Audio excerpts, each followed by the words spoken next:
Welcome to the Bare Essentials Podcast, where the talk is real and hibernating on your goals is not an option.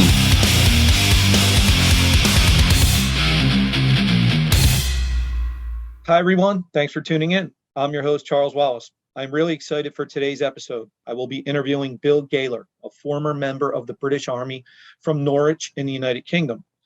Bill's career in the Army led him to becoming a PT instructor for his regiment, and he was also recognized as one of the top 10 fittest soldiers in 2021 during the British Army Warrior Fitness Competition. Now he is a business owner running his own online fitness programs, and Bill is going to share his wealth of knowledge around fitness and nutrition and give some great tips.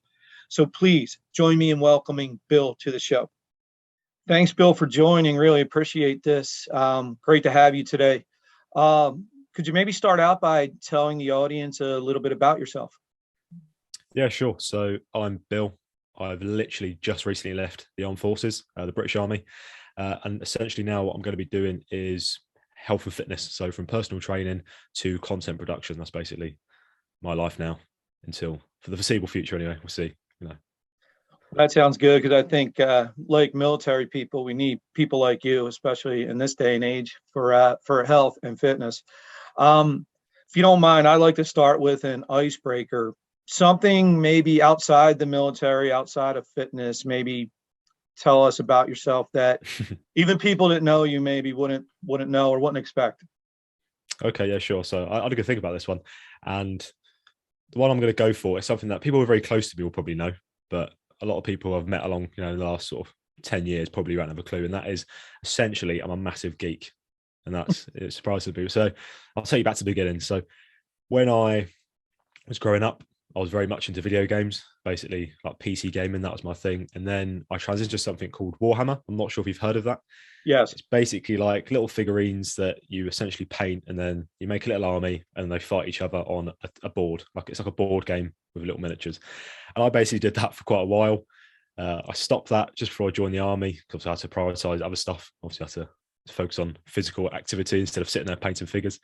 And then I've not really done that since. And then at the same time, I was also really into a game you might have also heard of called World of Warcraft. Have you heard of this game? Yes, I have. Yep. Yeah, massively into that as well. I mean, I haven't played it recently because I've been so busy, but up until the latest expansion, I've still been playing that. So yeah, that's a huge sort of taker of my time. Anything geeky, basically. I mean, I think it was on one of our recent podcasts. I can't remember which one it was. One of our guests was a massive Lord of the Rings fan, and she went on about the comparison between the films and the new ones, The Hobbit. I erupted, came in, sort of gave my sort of 5 pence, and then Tom turned around to me and went, "I've never seen you so animated on the podcast since we started." And I basically was like, okay, maybe I should just knock health and fitness on the head and become a full-time geek. But yeah, that's basically the level it goes to. I'll do a podcast about health and fitness, but someone else comes up geeky and I'm all over it. That's pretty cool. And obviously, I'm a bit older than you. I'm 50, actually, just turned 50 today. Happy birthday. Oh, thanks. Back in my day, it was Dungeons and Dragons. Oh, that's awesome. That was our equivalent of Warhammer and things like that. So obviously we mentioned about the military. So I was curious about this. For you, you're younger. Is military like a goal you want to be in the Army? Is that something you always strive for? Or is it something as you got older and closer, it just kind of happened for you? Yeah, so it wasn't always something I wanted to do. So when I was going ththrough school, I think everyone does. Everyone can probably appreciate what I'm going to say now, is that you change your mind about 15 times a day about what you want to do when you grow up. You see something on TV or you hear something from someone else, you go, "Oh, I want to do that now. Oh, I want to be that." So early on, I was probably I think I started wanting to do something to do with cars, probably because I was growing up and I like cars. So I thought, I'm going to be a mechanic. And then I did my, here in the UK, it's called A-levels. I'm not sure what the equivalent is. It's basically something you do between high school and university or college over in the States. It's something you do in between there, like a higher education. So I did that. And I was going to maybe go into sort of a business side of things. So business, maybe IT, that sort of realm. And then I'm not sure what it was that I changed my mind on, but I sat down and thought, you know what? I want to go join the army, essentially, is what I thought. And then I started that process after I left school. Was doing a part-time job in a toy shop, just trying to get some money, essentially, while I was waiting to join. And then, I joined the Royal Engineers, which is kind of a trade-based part of the army. So I went in as, you go in as like a combat engineer, and then you also specialize in a certain trade. So my specialism was electrician as well. And yeah, that's kind of how I got into it. As you said, it wasn't really something I wanted to do from day one, but I'm actually sitting there struggling to think what was the turning point. I don't actually know what made me think, I actually want to join. I don't know if there was a single moment, but yeah, I think, I just wanted to join. I think at one point it just sort of clicked in my head, and that was it. I made the decision and went.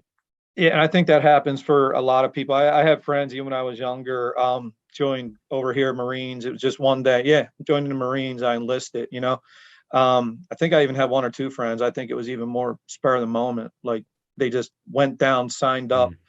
Parents were like, "What did you do?" Too late. Yeah. We signed the papers. We're going in.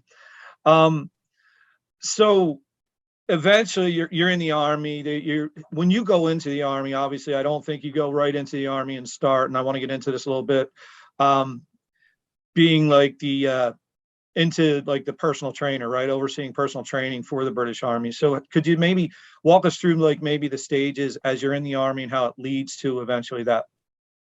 Yeah, of course. So as you rightly said, you can't just join straight in the Army as a physical training instructor. It's something you have to do after a little while.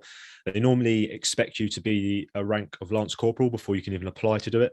Or if you're an experienced sapper, as they're called, the sapper is basically a private in the Royal Engineers. But if you're an experienced one, they'll sometimes let you apply for this job role. But it wasn't something I initially wanted to do. As I said, I went to the engineers, so it was quite obviously heavily engineering based. And early on in my career, I had sort of aspirations of going down the trade route. So I wanted to go sort of almost project manager in the Army, essentially. It was that job role. And then it was when I went to Romania. I was actually working with some American Marines out there. And he's a good friend of mine now, actually, someone who works with the Primal business, which I'm still going to talk about later on. But he was out there. First time I met him, and he was doing something called the CrossFit Open. I'm not sure if you've heard of the sport CrossFit. So he was doing that, yes. And I was watching him thinking, what on earth are you doing? Because it's obviously, there's a lot going on. I was like, wow, this is mental. I basically, when I spoke to him, joined in, got into that. And then my love for just fitness, just sort of, obviously I was relatively fit beforehand, as you're expected to be in the Army. But that just sort of elevated my love for fitness. And then sort of from then on, it still wasn't in my head to go be a physical training instructor. I just got more into fitness in the Army. And then it wasn't until I got my second posting to another regiment that straight away I said, you know what? I want to go do this course. I want to be a physical training instructor. And how that basically works is you have to work in the camp, so the barracks you live on. You have to work in that gym there for a period of time as almost like a learner PTI. So you basically wear basically a thing called a grey jumper. So the normal PTIs, they'll have like a red belt and a grey jumper. You just have to wear a grey jumper and a green belt. So I was doing that for a little bit, pretty much from day one. I'll tell you a bit of a backstory. This is quite funny. So I got to this new unit. I said to them, I want to go be a PTI. They said, okay, we'll see how you get on. First PT session we did, the current PTI basically joined in, and I absolutely blitzed him on the session, beat him in the workout, and straight away he was like, yeah, we need to get you in the gym ASAP. So he got me in the gym. I'm working the gym. And then unfortunately for me, I couldn't do the course straight away because I had to do another electrical course. So our trade training in the engineers is split into two parts. You do like how can I word it? It's kind of like a beginner sort of thing where you learn the basics, and the second part is more advanced. So they said I have to go do the advanced things. I said, okay. So that took me away from my regiment for about 7 months. So it's quite a long course. And then when I come back, straight back in the gym, a few weeks later, I'm on a PTI course. And then, I've been pretty much working in the gym until the end of my career, which was last week. So you mentioned about CrossFit. Yeah, I'm definitely familiar with CrossFit over here. In my area, CrossFit's actually pretty big. I actually dabbled in CrossFit myself for a little bit, probably for about maybe a year and a half actually. And I enjoyed it also. So that, I think this is kind of similar to what we call maybe even the CrossFit Games. I saw yesterday, I was actually doing a little bit of research before we jumped on here today. I saw this where you were competing in the British Army Warrior Fitness competitions. And I think it was just last year. I think this is like, at least for me, this would be absolutely amazing accomplishment. You were top 10 fittest in the Army, one of the top Yes, 10 fittest. that's correct. Yeah. So that competition, I mean, when you go into that, is that something you're like, I want to win it. I want to be in that top 10. Is that your approach as you get into that competition? Yeah, absolutely. So what happened is for quite a few years they've had the British Army Warrior Fitness competitions where normally you're in teams of 4 and you go around to various regions in the UK and you compete in different events, and then you all qualify to go to the finals as a team. Because of COVID, they decided, right, we need to change things a little bit. So they decided to make an individual style event. I think it was 10 weeks. They did pretty similar to the CrossFit Open. They did the British Army Warrior Fitness Open, where anyone in the Army could apply, do the workouts online, submit them in for judging, and then you get points, and obviously you get put on a leaderboard. And what they decided is that the top 10 qualify for the live finals. And then obviously at that point, you're already in the top 10. I think I came, I want to say 6th. I think I came 6th in the online section of the competition. And it was basically 5 workouts. You do 1 workout every 2 weeks. And yeah, that was pretty much it. And then, yeah, went to the finals. We'll talk about that a bit later on because one of your later questions relates to this quite a lot. But I'll tell you how I got on the finals later on. Spoiler alert, didn't go too well. So, yeah. All right. Well, I'm looking forward to that. So another question, and I think at least I may be guilty of this, right? Do you think, especially now being in the Army now and working in the, training in the Army, training people, now you're out of the Army and you're working with, regular people, do people outside the military get the wrong impression about the actual true fitness levels of the military personnel, in your opinion? So it's quite a tricky question. I think you listened to our recent podcast, didn't you? Where we spoke about this. Yeah. So you kind of get an idea of our thoughts. So when we did some polls for this, it was the majority of people who answered who have never been in the military actually said yes, they think military personnel are physically fit. That's what people assumed. And being on the inside, it's a difficult one. There is some truth to it. There are obviously some very fit individuals. There just is large parts of the forces, especially now when there's not really, Afghanistan's over, Iraq's over, there's no real conflicts going on. There's a lot of parts of the Army now where I don't want to say people let themselves go, but they're not, if you saw them out of uniform, you wouldn't think they were in the armed forces, if that makes sense. No, totally. I think the issue is that social media and sort of Hollywood, to put it, like films and stuff, they give you a very one-dimensional look of what a soldier is. So people just assume it's kicking doors down, explosions, guys the size of, Arnold Schwarzenegger, that sort of level of capacity. But if you look at the old days of films like Predator, they all look animals, huge guys. But the reality is there's obviously various different parts of the Army. So for example, my part, the Royal Engineers, the level of fitness is going to be very different to the Parachute Regiment, which is an elite force in the British Army. And then you've got the clerks, which are essentially an admin role in the British Army. Even though they're soldiers, they're not really expected to be as fit. So a lot of them, you would never think. A lot of them are technically overweight, I would have thought, if you look at it on paper. So I think people do have a slight wrong impression, but it's a difficult one because there's lots of different aspects of the Army. So yeah, and you just touched on something that I'll be honest, I really I never really thought of it that way, but obviously different levels to everything in different parts. So that's a really good point. Did you, in your work, train people from all different levels of the Army, or was it more focused on a certain section of the Army? So my job was to train my regiment's personnel, and the majority of those would be Royal Engineers, but you do have some other parts as well. For example, we'll always have clerks who are attached, obviously, to do the admin stuff in the unit. So they'll be on PT sometimes. You'll have people who are slightly different come in, who are support roles. So other types of engineers may be in a support role. And then you've also got some Royal Engineers, they could specialize. So we have parachute engineers and we have commando engineers as well. So they will be engineers, but they'll be specialized. They'll be a bit more trained. You expect them to be a bit more physically fit because they have to go through a selection process to do these other, like the parachute course, the commando course.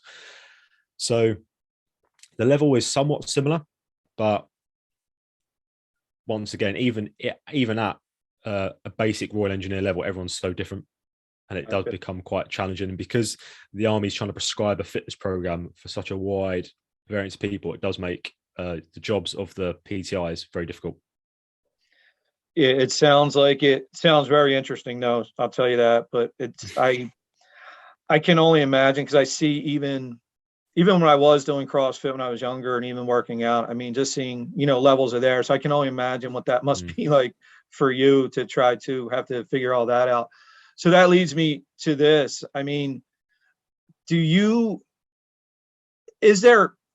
seeing, like, obviously, are there differences in training someone for, say, military duty versus people you may encounter now just in your professional life and what you do now? Yeah, for sure. So I think the most obvious one is there's a total different style of delivery.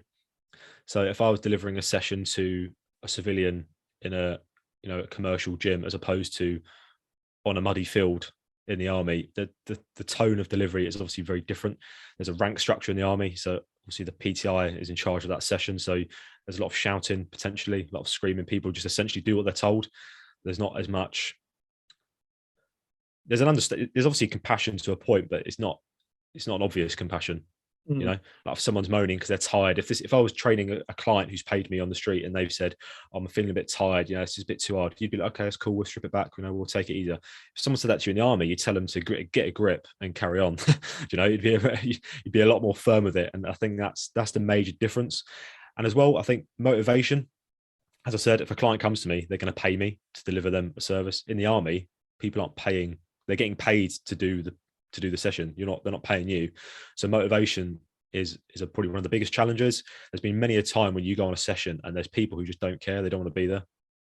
And it becomes very difficult when you're trying to manage, let's say 50, 60 people, and you've got a handful of those people who just have no enthusiasm, can't be bothered. And there's only so much you can do, because gone are the days now where you could just, destroy them to an inch of their life by giving them, send them running for miles. You can't really do that anymore, because it's quite problematic in terms of, like, you probably get a lot of trouble.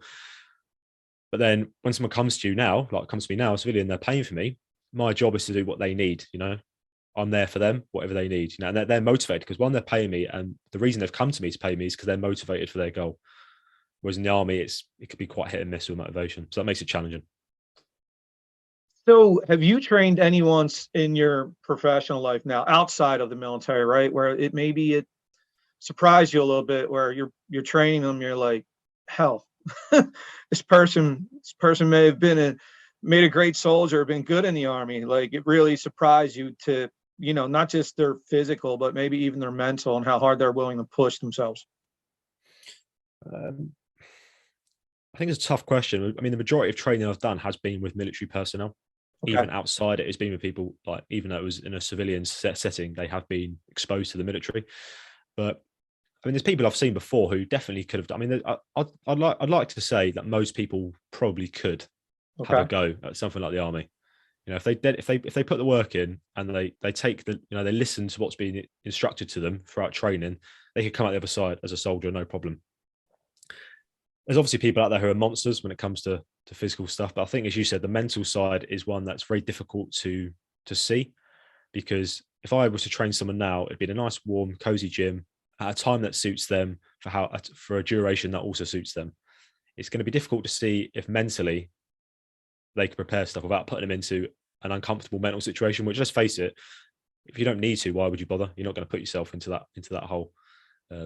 So yeah, but you soon find out anyway in training. Most people are capable. I think most people are more capable than they think. It's just, as a society, I think we choose comfort over discomfort. Bill, I'm so glad you said that, because actually I had a guest on last week. He said something very similar. He said that comfort, it was almost like getting into a nice warm pool. Feels great when you're getting in there, but once you're in there, you really don't want to get out. I'll say this, just one thing I knew I had to do was, I actually, from the whole mental aspect, I always I actually put my hardest workout of the week with my trainer. I make it Monday morning as early as possible. I've been doing that now for months, and that's for a couple of reasons. It's to it's really cardio based, which I hate cardio. I love strength training. I hate cardio. So I literally came to an agreement. I said, I want my hardest workout on the week to be as early Monday morning as possible. And it now makes me on Monday morning, I'm up early as can be, drop my daughter off at school, and then I have to get up and get moving and get over there. And I've noticed it has helped me mentally to be able to, it's a little mental game, but that's helped also. Question that I've really been curious about. Do you think fitness is different for men versus women? So a simple answer is yes, but obviously there's more. It's quite complex. So if I look at it from an army perspective, before, as you probably know from what we said in the podcast, is before there was different standards for men and women when it came to our fitness tests. Now, our fitness tests are gender and age neutral. So it's a little bit more clear cut in terms of, while it is different, physically men and women are different. In the army now, you're expected to do the exact same, which is right. It's how it should be. But I think in the civilian world, it's a little bit more complex. And I normally go to female professionals that I know very well for advice on this, because it's quite complex. There's a lot more to it than even I knew, that even I thought. Obviously, women go through very different things to men. And yeah, I think it becomes a bit more difficult. So I won't be able to I'll say yes, but I won't be able to give you all the details because it's literally not my expertise. I understand there's a difference, but there's more to it than most people think. People just think, oh yeah, it's just a simple difference. Men are stronger than women. That basic thing. Yeah, there's obviously some validity to that statement, but there's obviously other stuff going on as well, which I normally have to go and speak to other people about. Well, that's good. That means you're a true professional. That's going to get advice and knowing what. It's sometimes more important to understand what you may not be an expert in and find out from an expert. So that's good. So would you have any advice for someone maybe just starting out? They want to get in better shape, but they're struggling to maybe find the right routine. Anything.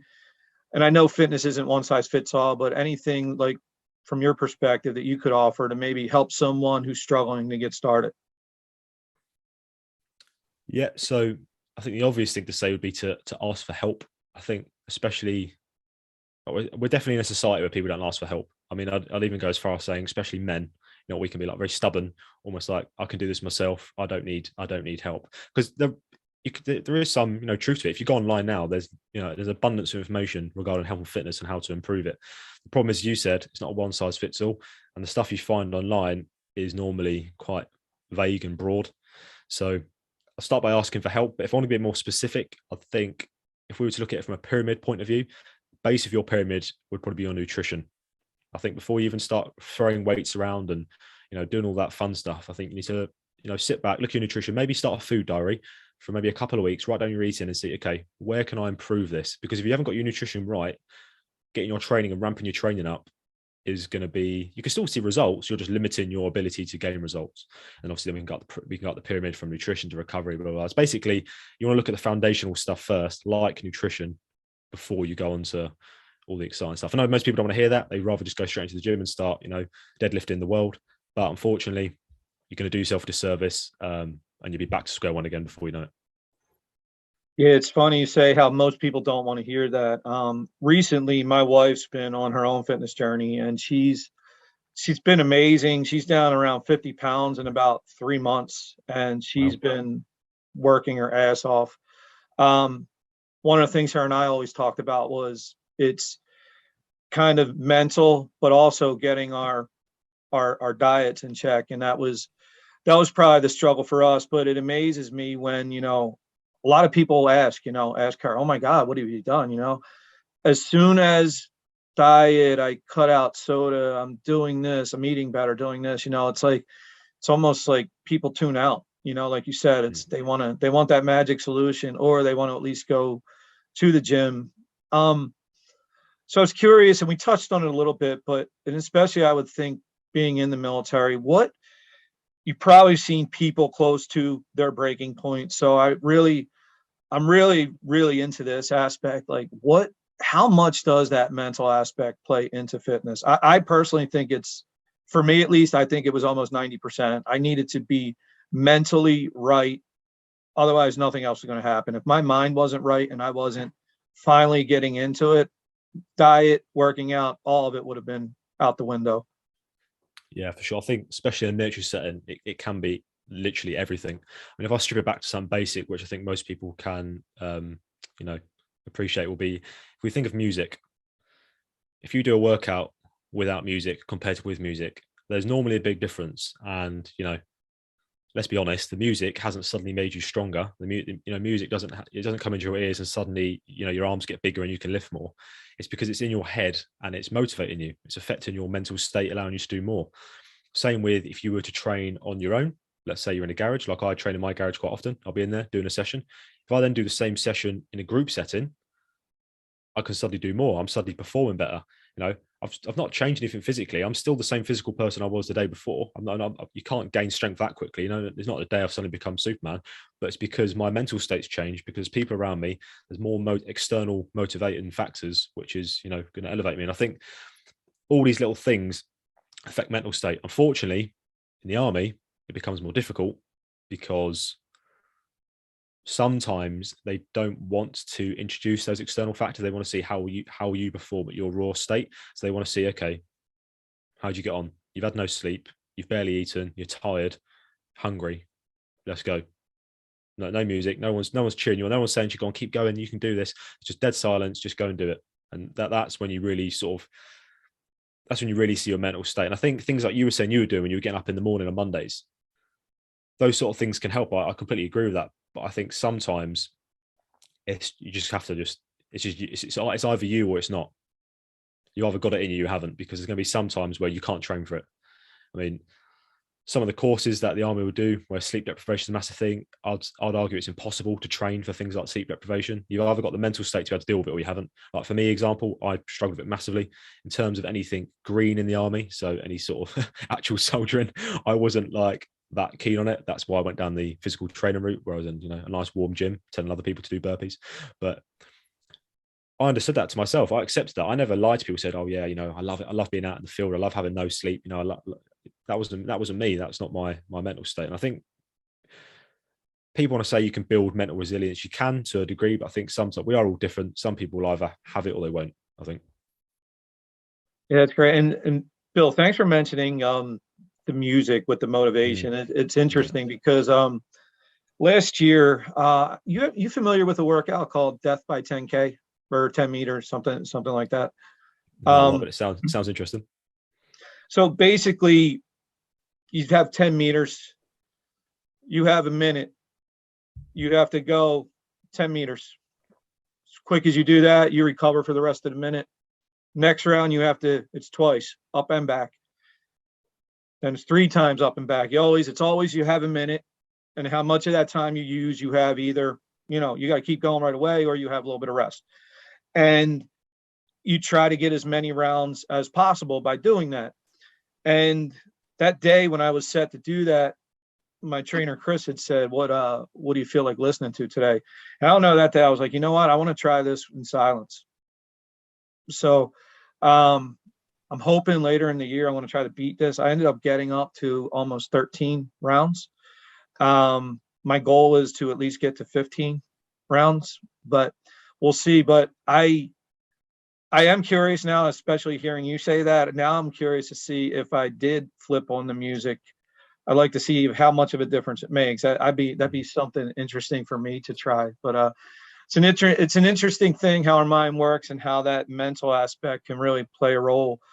And I think obviously you just made a valid point that the mental aspect being so important. And I did listen to, like I said, some of your podcasts, and I want to plug that at the end because I want more people to listen to your podcast because you got a lot of great stuff on there.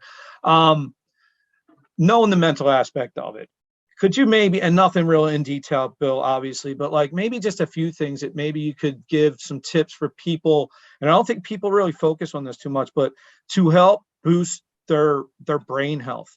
I think everybody just doesn't really pay attention to that.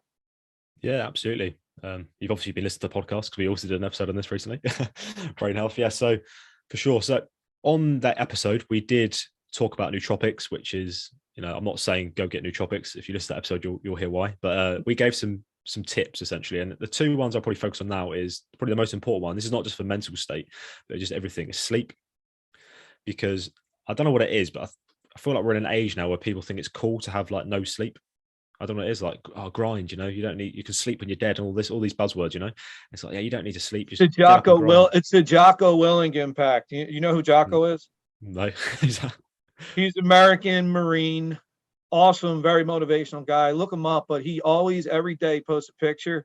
He is literally up 4:30, between 4 and 4:30 a.m. starting his day. I think he's one of those probably 1% of people that can go with 3 to 4 hours sleep. But I think that's people like that, like you said, are making that an impact. But sorry to interrupt. No, of course, no, I completely agree with that. It is social media. It's things like that where these people, they're so powerful the way they speak. You just listen to them and think, oh my God, I want to be like them. It's incredible. In reality, on paper, for the vast majority of people, we need to get more sleep. And it's not even just, the amount of sleep you get, because everyone's going to say, oh, just get 7 to 9 hours. Just get 7 to 9. Okay, that's great. Brilliant. But if you can't get that 7 to 9 hours, what would you do? If you've got kids and you can't sleep, what are you going to do? So the other way we can look at that is sleep quality, because that's just as important as the duration of sleep. And we plugged one of our other podcasts on that actual podcast when we spoke to a guy called Coach Dean Hammond, where he gave his top tips for sleep. And one of the ones that I normally like to tell people is something called the power down hour. And I think in today's age where technology is everywhere, everyone's on the phone. I think most people listening to any podcast will probably be on their phone seconds before they go to sleep. They'll be scrolling feeds, put it down, go to bed. So this power down hour tries to remove that. So what you do is an hour before you want to go to bed, electronics are all down. You dim your lights. Obviously, if you've got bright lights, everywhere, obviously dim or turn some off, just keep some lamps on and stuff. And you just try and wind down, go through some breathing techniques, maybe read a book, just something that avoids technology. And then what you want to do is towards the end of that power down hour is start to try and go to sleep. So lay in your bed and breathing techniques, get yourself asleep. Because what people sometimes do, and I'm guilty of this, is they'll say they want to go to bed at, let's say, at 10 o'clock. And they want to get up 8 hours later. What they'll do is they'll get into bed at 10 o'clock and they won't realize, okay, you don't fall asleep straight away, bang, you're gone. Especially if you've been on your phone, your brain's awake, it's alert. You're not going to get into a deep sleep for ages. So actually your total sleep time is not 8 hours when you wake up. It's probably about 6. So that power down hour tries to calm you down. And then the time you get to 10 o'clock, hopefully your brain's shut off, you'll fall asleep fairly quickly and you are going to have closer to 8 hours. Yeah, I'm definitely, when I was younger, I was really guilty of that. I used to literally not only fall asleep with the TV on, but I would sleep the whole night with the TV on. And I would notice I would wake up and a lot throughout the night. Now, fortunately, my wife she needs absolute total darkness, dark silence, that kind of thing. And I know it's helped me, obviously. And I've been trying more, even like you were saying, I keep a book on the nightstand now. I try to read it, a few pages before bed. I notice I find myself as I start to read, I feel like I'm dozing off quicker even too. So, but I think the phone too, the phone's a nightmare with work and everything. It's like, you hear that buzz. It's like, well, I need to check it. It's a nightmare, isn't it? It really is. It really is. So I had 2 things here that I wanted to ask. And so for you right now in your life, what would you categorize as your biggest success and what has it taught you? So this is where we're going to rewind a bit back to my Army top 10. Okay. Chaos. So my biggest success would probably be that top 10 fittest in the Army. I think what it just kind of showed me is that if you sort of dedicate yourself to a goal, you can achieve basically what I'm capable of. I came into the Army pretty fit. I started training. I trained to CrossFit, about 4 or 5 years ago, doing all that. I feel great doing my training. The question is, what am I getting out of this? What am I achieving? I'm getting healthier. What am I achieving? So when this came around, it kind of just showed me, look, I am actually better than I think I am. And it showed me what I can actually do if I put my mind to it. I think most people listening will need to understand that you can probably do more than you think. Because a lot of people say, oh, wow, top 10 fittest in the Army, that's incredible. That's brilliant. But I now just think, you know what, it's okay. All I did was follow the process. I followed a training plan, stuck to it, and then that's what came at the other end. And that's what people need to do. They need to focus more. Because a lot of people don't focus. I mean, I'm saying I focus, but I'm still guilty of not focusing sometimes. And I think there's just so much going on in our lives at the moment. It's very hard to.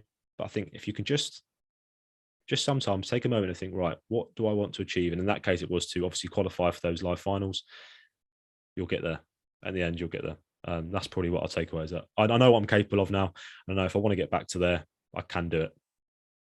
Yeah, well, I mean, coming from me, Bill, I think that's freaking amazing. I can't congratulate. I just that blew me away when I saw that. I was like, wow, this is awesome. So good on you for that. So now, me personally, I always feel like I learn more from, I don't want to say failures. I'll say maybe disappointments, maybe not as much success, right? But for you, if you had to categorize something that wasn't a success, and what was that for you, and what did you learn from that? So basically, I think my biggest success was the top 10. My biggest failure is also linked to that. So I qualified for the finals, come in top 10 in the online qualifiers. Yeah, really good. I was really happy with that. It was very, I had a few rough patches during the qualifiers as well. So it was a big success for me to actually get there. Unfortunately, my biggest failure would probably be my performance in the finals. Now, at that point, I'd already signed off. So I've already terminated my contract with the army. So I knew that in less than a year's time, I would be officially out of the forces. And before the live finals, we had a summer break. So I think I was off for about 4 weeks. And I don't know what it was. I mean, I had birthdays there, and I think I just got complacent. I was focused on other work because I was getting a bit worried, thinking, right, I'm going to be out soon. I need to sort my life out a little bit. So I thought, okay, I'm in good shape. If I just maintain, let it tick over, I can have a few beers in the evening. I should be okay. I'll be fine. And basically what happened was I convinced myself that I'm not actually that bothered how I did. I don't know why, but I convinced myself, you know what? I'll do okay. I'm top 10. That's fine. I'm not that bothered. I'll be okay. I got to the finals and yeah, it didn't go well at all. I was literally after the first workout, what was the first workout? It was a swim. So we got into the pool, did some swimming. And then after the swim, we had to do like a mile run. So you had to get straight out of the pool, get your trainers on, go for a run around the camp. Did okay on that. And then what I realized was, because essentially what I should have done is I should have been peaking my training volume wise so that when it got to the competition, I was prepared for the volume. When I got to the finals, I was not prepared for the volume. There was a lot of work. My body was not ready. So after a couple of workouts, I was fragged. I was running on fumes. And by the end, I was just tumbling down. I ended up finishing 9th overall in the live finals, which is still a good achievement. I mean, still 9th in the British Army. But I think what it taught me is that I do actually care. I do care how people think of me physically. I do care how I perform physically. And I won't make the same mistake again. Basically, next time I compete in a thing, I won't make that same mistake of, I'm not actually that bothered, or I can just maintain. And yeah. Well, hell, what I said previously, I still think that's a massive achievement. Sorry you didn't do better, but hell, at least you learned something from it too, right? Yeah, that's it. I think, as you said, I think failures are more important. I look at that performance. Yeah, people will say, yeah, top 10 is great, but I will look at it as a failure because I know I can do better.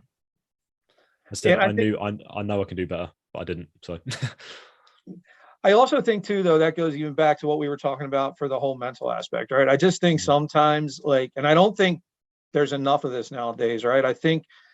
I almost think as a society, people are too willing to, they want other people to drive them and motivate them, and they don't sometimes take enough accountability for driving and motivating themselves. You know what I mean? And it's frustrating to me sometimes when you see it, especially with some younger people that, you see all the potential. And it's like, and even I look back at my younger self, I go, damn, I felt like I was waiting around too long for somebody to motivate me instead of taking it, bull by the horns and motivating myself. But again, I think we all learn from that, and we push ourselves because of it. So at least if we can learn something from even a failure, I think overall it's what is that? We don't lose, we learn, right? So I think that's a really good way to look at it. All right, so I think I've went on enough about your army and all that. So now I want to get into some of the stuff that you're doing now. So I want to ask you, as far as your business owner, what is Train Primal? So essentially, Train Primal is a fitness community. So it's very community driven. It's basically online personal training. There's an aspect of it which is one-to-one, so the more conventional stuff that most people will see. You'll sign up and you'll get a bespoke training plan, for example. And then we've got the community-based programs where there's 3 different types depending on your ability, and essentially you get to choose what you want, and then you go on that. You're all in the same community. You get a nice little community app, and just improve your health and fitness depending on your goal. It's very simple. Just to improve people's health and fitness by making it accessible. We don't need to charge the world for it. Just nice and simple. There's not much to it. We're not reinventing the wheel or anything. We're just trying to create a community under a pretty solid brand, I'd say. How long has it been around, Bill? So this is where it gets a bit more sort of messy in terms of, so it started over a year ago, as in the core concept of it. But very recently, we went through kind of like a big rebranding and repersonal phase. So really, it's not been around very long in terms of how it is now, how it actually is now with the new website, the new team, the new branding. In terms of like a name, it's been around for over a year. But what really happened is that we started while we were still in the army. So we had COVID. Obviously, everyone's had the whole COVID thing going on. And in my camp where I was, they basically sent us away. So they sent us home just to limit because obviously on a barracks, the spread of households is outrageous, isn't it? Because people come from all over the country to one central location every single weekend. People go home and then come back again. And what happened was they sent us away. I wasn't really doing much at the time. I was basically, as I said, playing World of Warcraft every day, doing nothing, literally just sitting there playing World of Warcraft. And a good friend of mine, who is no longer part of this now, a guy called Andy, he was doing a program. So he was doing a CrossFit-based program, and I was on that. And then he stopped it because he moved away, tried to open a gym. COVID hit, he lost a lot of money, basically had to come back. And then he gave me a phone call, said, "Look, do you want to do this together? Do you want to start something new together?" So I said, "Yes, let's go for it." So we spent most of that lockdown just building it up, essentially, but just us two doing it. And then what happened quite recently is he pulled away. He decided he didn't want to be part of it as well. He was also on the podcast. I'm not sure if you heard him then, but some of the older episodes, he was on the podcast for quite a while. He left the podcast. He then left Train Primal. So we eventually had to like restart. So we had to rebrand, rebuild. So we're quite early on really in the new stages. But yeah, it was a bit messy early on, but that's just business, isn't it? Happens. Yeah, I think that's pretty much with any type of business. How many members are you currently at? It's only a handful, really. We haven't got too many, really. I mean, they're spread across. It's difficult to say exactly. It's spread across different packages. So we've got 3 different packages. One's like I'll probably call it. I don't want to say CrossFit. They'll probably sue me, but it's a functional fitness competitors program, right? Without getting sued. And then we've got one in the middle called Primal Fit, which is essentially a strength and conditioning program. So it's people who want to do stuff 5 days a week.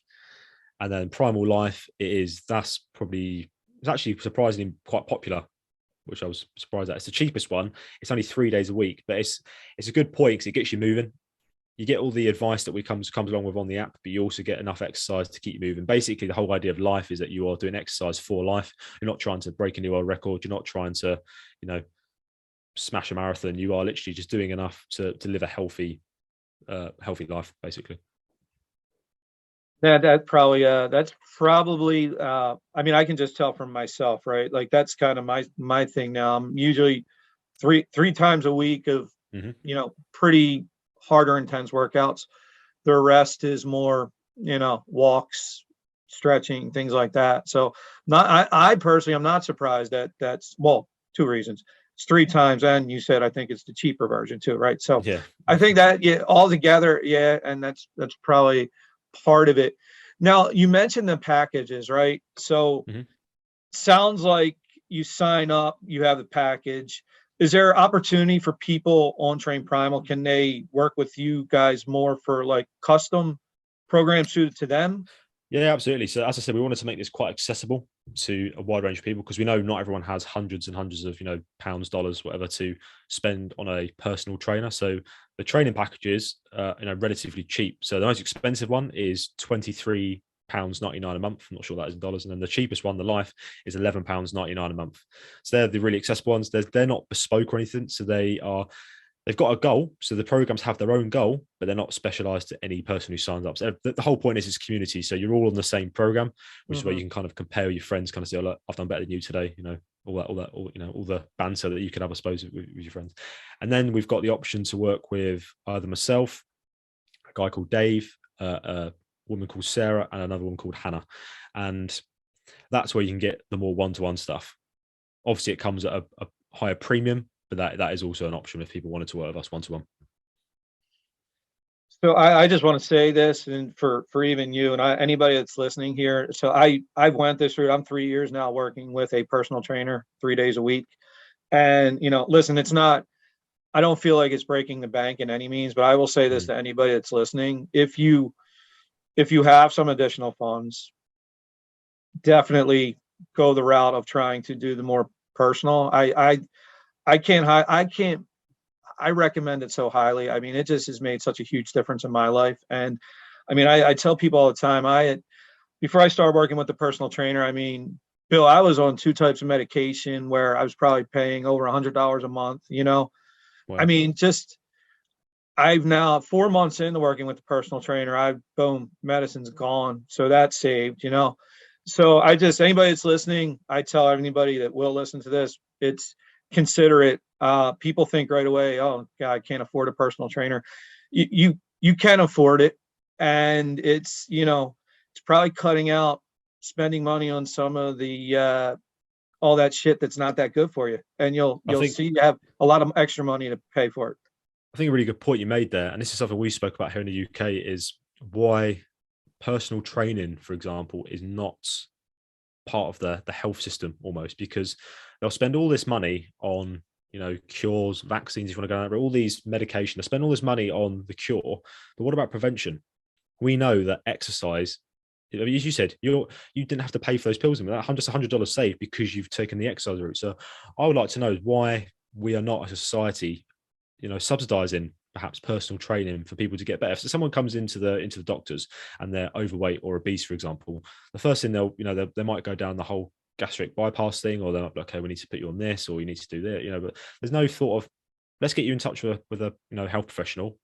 We'll pay for it, or your insurance, or whoever here, the National Health Service, they'll pay for it, and you go down that route, because I think it has the biggest impact on people's health opposed to this medication and all this other stuff. Because at that point, we could have stopped this at early stages if you just intervened, because not everyone can afford personal trainers. But as you said, the impact it can have is massive. But we need to make it more accessible, because not everyone can afford it. Yeah, Bill, it's so true. It's funny. I did on my podcast last week. Actually, I did it. It was just me for about 10 minutes. I did an episode. I titled it "Fat Ashery," and I touched on this point. And Bill, I'm serious. When you get off of here, type in "Fat Ashery" online, and it'll take you to the Urban Dictionary and look at the definition. You'll crack up. But trust me, that was me. And I think first people need to own it.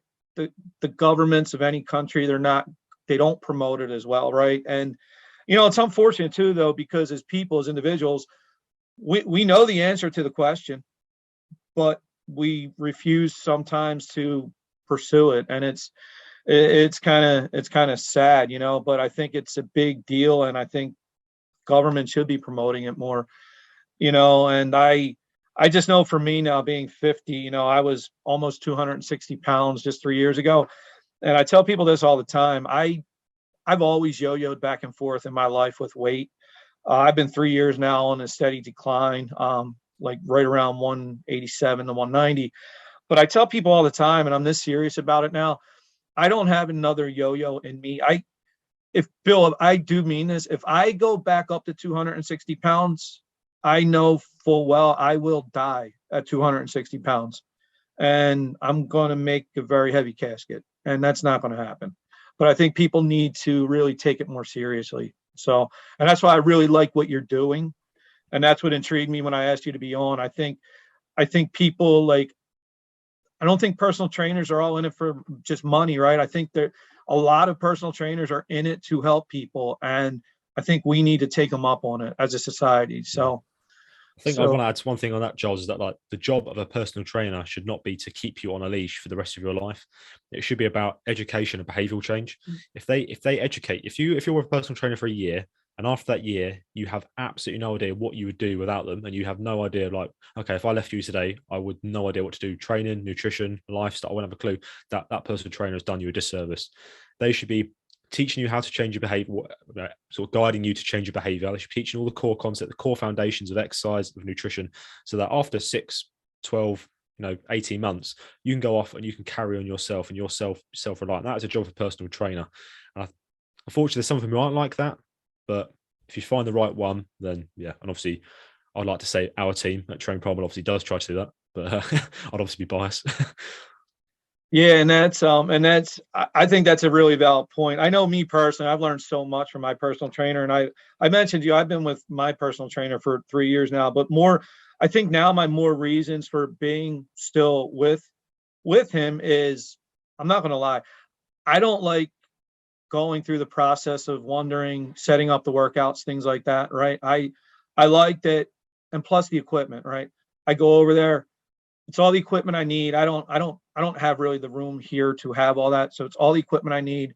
It's the expertise. Now, when I was not just when I was 260 pounds, the other issue I had going, Bill, was I had 2 herniated discs and horrible sciatica, right? So I also find comfort in the fact that he is keeping an eye on things like form, making sure I'm not injuring myself. One of the things he said to me when I first started was, one of my first jobs with you is I don't want to do any additional harm, It's to really make sure we're focusing on building you back up to what we need. So, but yeah, again, it's just a plug for personal trainers in general, for Bill, his team. Seek them out. It's worth it. So I guess we touch about your business. And I know I was going to ask you a little bit more even about, I did want to ask you this. If you, just as somebody starting out, right, and you said about education, right? If you had like nothing real in detail, but if you just said to somebody starting out, like the nutrition aspect of it, like, hey, any tips you could give or that you've seen with people you've worked with, where you could say, listen, if you just here's a nice tip nutritionally that you might want to start, adhering to. Nutritionally. So it's very difficult simply because of it always says, I mean, this is like a running statement on our podcast, it depends, because nutritionally, depending on where you are, what you're doing activity wise, all these things, it makes it very difficult to make a recommendation. What I would say is become aware of what you're eating and how much you're eating is probably what I would say, because, and by that I mean maybe you do a food diary, maybe even get some. I know people don't like the whole thing of weighing food, but maybe just do it for a little bit, just so you become aware of what you're actually putting into your body. So an example I can give is things like pasta, cereal. If you weigh out a portion of pasta, you'll probably be very, very surprised at how much is in there. Same with rice, weigh out a portion of rice, weigh out a portion of cereal in the morning, like if you have your porridge, oatmeal. So you'll be very surprised at how much portion is. And the problem is because people aren't aware of how much portions actually are. They just fill whatever they have. They have a bowl, they'll fill it. They'll put a pan on the hob to cook their pat. They'll just fill it. And I think if you can become aware of how much you're actually eating, it'll make a big difference to whatever your goals are, really, essentially. So that would probably be, I think that should cover a lot of people. But as I said, it does depend. It's very difficult to be specific in terms of nutrition. But yeah, that's where I would start, probably becoming aware of what you're eating, how much you're eating.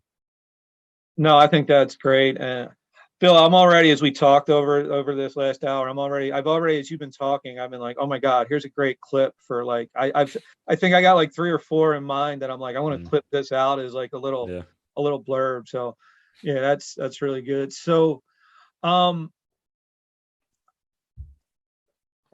what do you see people when they come to you for help with training, right? What would you see? What's some of the biggest questions, problems when they approach you for your advice on fitness and they want to get your help? I think the biggest one is time. I think time is one of the biggest barriers to most people when it comes to health and fitness. And I don't want to say it's an excuse because I don't think it is, but I don't blame the individual. I don't say, oh, you have got time, because you'll see these people saying, oh, we've all got the same 24 hours in a day. Yeah, technically we do, but we don't actually have the same 24 hours. Like, everyone has different lives in that 24 hours. And that is one of the biggest problems. People come to you and say, oh, I just haven't got the time. I just haven't got the time. It's that they probably do have the time. What we need to do, as I said, is educate and guide behavioral change, because you'll be very surprised at the time people have in the day, but they're just not aware of it. And people get into routines. They're used to waking up, doing this until they go to bed. If you then tell them, oh, you've got to put that in there, You're like, oh, I just haven't got the time. Just haven't got the time. If you actually sit down with someone and say, right, we're going to write down in every single hour what you're doing, and you'll be surprised at how much time people can find. And all it takes is you just little steps. Okay, say, okay, normally in this little window here, you don't really do anything. We've actually discovered after having a full-on conversation that you normally spend your time playing a little game in your phone, maybe watching an episode of The Office. You know, these little small things, they don't really realize that they're actually doing, but they are. Maybe they're sitting down having lunch. Instead of just eating lunch, getting up and going, they're eating lunch while watching something, but then they're finishing to watch that program instead of just getting up and doing something else. There's all these little windows we can find, but it's just about guiding people around time, because we do have time. It's just people aren't aware of it, if that makes sense. I hope I've made sense there. 100%. I was telling somebody this about 2 weeks ago. I said, and it was around that topic about time. I said, you know what? I said, people don't even realize the whole issue of the whole concept of I don't have time. It's a subconscious issue. Mm-hmm. And I think you just shed even more light on it, which I'm really glad, because by becoming aware, taking it out of our subconscious, the things that we do that we're not really even paying attention to, it allows us to manage the time we have even better. So again, great tip. Thank you for that. All right. So I'm gonna give you a chance here to plug a little bit. So Bill, why should people choose Bill and train Primal in your team? What makes you guys different, and what's some of the benefits they will get? No pressure. I mean, as I said at the start, you know, we're not reinventing the wheel. You know, I'm not going to take the mickey and start saying, oh, we're amazing. We're changing the game, but you know, it's the best training app since, you know, whatever was the first one. But I think what stands apart is the community stuff and our engagement with the clients, because it's not like, for example, you might have seen, what was it, Chris Hemsworth's Center app, whatever it is. So we're not another one of those where you'll see him all over the adverts, all plastered all over the internet saying, you know, this is my train my team list, but you don't hear him, you don't speak to him. You don't really speak to any of his team, hear from any of his team. Whereas what we try to do is keep it, while it's community based, and obviously as it scales, it's going to become more difficult, because, you know, if you have hundreds of members, you obviously becomes more difficult. Is that we're always going to try and keep that community feel. So, for example, monthly Q&As is a big thing. Actually, people seeing the people behind the programs. No, I'm not just going to hire someone. Okay, you do that, you do all of it. I'm just going to sit around, you do all the work. You know, we want to engage with people on a personal level, because that's what people need, even when it is I don't want to say it's not cookie cutter program, is what people say, even though it is, in theory, you could call it that, because it is not, you know, it's not individualized to someone. Is that we want it to still be personal, because sometimes people just need to chat. People need to just talk. And I think some of these apps out there that you can pay for, they don't have that. They go, here's your workout, do it. Here's a recipe, eat it. No, here's that, do that. And it's like, okay, yeah, it might work for a bit, but life happens. What happens if one day someone says, oh, next month I've got this going on, is there anything you could do for me? Yeah, absolutely, could do that. These other apps, you'll go through to a customer service thing and they'll be like, oh, we'll pause your subscription. Okay, brilliant. That doesn't really help at all. So I think we're trying to make personalized stuff, but scalable almost, if that also makes sense. I'm aware that I'm probably just rambling on with absolute nonsense, but if that makes sense, is that we're trying to keep it broad and accessible to everyone of all sort of financial situations, but at the same time trying to keep that personal sort of aspect in there. And yeah, but then in terms of training, what would make us different, I'll get a bit more juicy now, because that was all the community stuff. The actual training we do, I think what really separates us is the ever evolving training cycles. So a lot of these programs, if you do like a 12-week one, or I don't know if you do like a monthly one example, they're normally the same. So I've been on ones before where they'll say it's like rolling, so you'll start for months and months and months. What they'll do is you'll do a bit and then they'll go back to the start again, and you'll do a bit and they'll go back, and they might occasionally add a few things. With ours is each sort of every few months, it completely evolves. So it's completely different every time. And the reason we do that is not only because it's proven to enhance results, because the body adapts. So if you just do the same things, the same days, the same amount of volume, the same movements, your body will adapt. So it becomes less effective. We do that to try and keep it, to keep the results increasing essentially. And then we've also got the motivational side. If you do the same things over and over again, it becomes very boring, doesn't it? Let's be honest. I mean, I know sometimes for some people, if you're a professional athlete, you do have to do boring stuff sometimes, because that's the nature of it. If you want to improve, you have to just, you know, if you're an elite rower, you have to row every day. That's just the way it goes. But when people come to our program, especially on the life program and the fit program, is they want to just get fit, they want to get healthy, they want to have fun. You know, they want to keep exercising. But if you make it boring for them, they're not going to want to stick around. So that's I think that's our most important thing, is the cycle is always evolving. It's never really the same. And yeah, it's a lot of fun. And I think that was a great answer. I personally, I think I can see, just speaking to you, I could see why people would want to come to use Train Primal. And I think everything you said is great for the community and great for people in general. All right, I want to end with this. Bill, I thanks so much. I want to give you a chance to let people know how to get in touch with you, but I did want to mention, folks that are listening to this today, talked a lot about Bill's Army experience, training in the Army, his expertise in fitness, but please check out his podcast, Chat Shit, Get Fit. I got that right, Yep. Bill? Yeah, that's right. Yeah. I did some research yesterday and ended up listening to 3 or 4 episodes. And I got to tell you, I was laughing my ass off. Not only will you be informed, you will be entertained. So please check that out. Bill, on that note, I'm just going to give you a chance here to, how can people get in touch with you through social media? That's a great question, Charles, because we've got about 15 different social channels. It's absolute Armageddon. Probably the best way is to go over on Instagram. We've got 3 different accounts. So I've got my own personal account. You can go follow. That's at Bill_TrainPrimal, where I just normally post more. I mean, we've actually recently gone for a bit of a social structure, so you'll probably see more personal stuff on that account now. We've then got a Train Primal account, which is at Train_Primal. And we've got a podcast account at Chat Shit Get Fit Podcast, which is actually a brand new account we made like yesterday because we wanted to clean up our socials. But yeah, I mean, they're probably the best place to find. We're very responsive on there, so that'd be the best place to talk to us, I would have thought. Yeah. Awesome. Well, Bill, again, thank you so much. I want to thank everybody who tuned in today. Hope that you guys learned something. Obviously, we're here today helping, as myself, like Bill, I'm really hoping to motivate and inspire some people. So, Bill, thanks for doing the work you do. I'm not British, but thanks for your service also. I always, having a family of veterans, and I can always appreciate the service and the sacrifice you guys make. So thank you for that. So on that note, everybody, please check out Train Primal. Tune in to Chat Shit Get Fit. Please tune in. Look for future episodes of my podcast, The Bare Essentials. Thank you all. Have a great day. Bye. Thanks for having me. See you later. This has been The Bare Essentials. Thanks for listening. And remember, never hibernate on your goals.